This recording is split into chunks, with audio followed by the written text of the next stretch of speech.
दुईटा बल्ब गुटे पंखा गुटे mobile charger गुटे TV 24 वर्ष नहीं दे तुम्हें दब बिजली फ्री थी 100 यूनिट छाड़ो हो मोदी दब 300 यूनिट बिजली फ्री थी 300 यूनिट।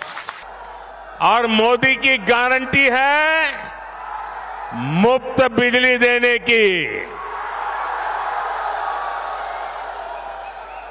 Zero bill.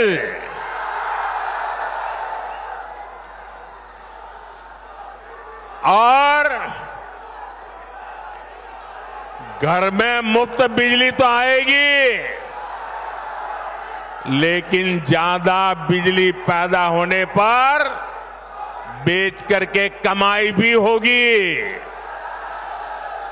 एते बिल कहीं आसची कही कंप्लेन देलाठू एमाने मना कले बांधी न था पैसा बांधी न था आर थर को देखिया आर मास को देखा एमती कही कही कही कही वर्षे गड़ीगला एति पैसा मु बांधिलीनी एति टंका एबे पकईदेले एति टंका हेले मु कौन करी कुआड़े आनी निजको बिकिले भी मुझे टंका पाइबी। तीनटा संस्था ओडिशार उपभोक्ता मान को लूट कले डबल इंजिन सरकार टाटा पावर कंपनी आउ विद्युत नियामक आयोग आउ तापरे जहा कले विद्युत देय बढ़ेबा जरिया रे स्मार्ट मीटर बसई आउ चोरा बाटरे आहुरी लूट करिया पई जाउ लूट चली लूट चलिबार जो व्यवस्था करछंदी ता विरुद्ध रे सारा ओडिसा रे आंदोलन हबो।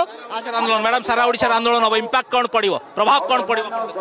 प्रभाव एया पड़िबो जे आमे आमदानी करिचु आमे खाइबा पई की आमे आमदानी करूनु जे बाहर राज्य को बिकी करी आमे भोकरे मरिबा पई की आमे अधिका दाम दबा पई की हेले कि सारा ओडिसा रे ए आंदोलन हबो उत्पादन आमे करिचु आमे कम पैसा रे पाइबु आमे भले रे बंचिबु सेतले।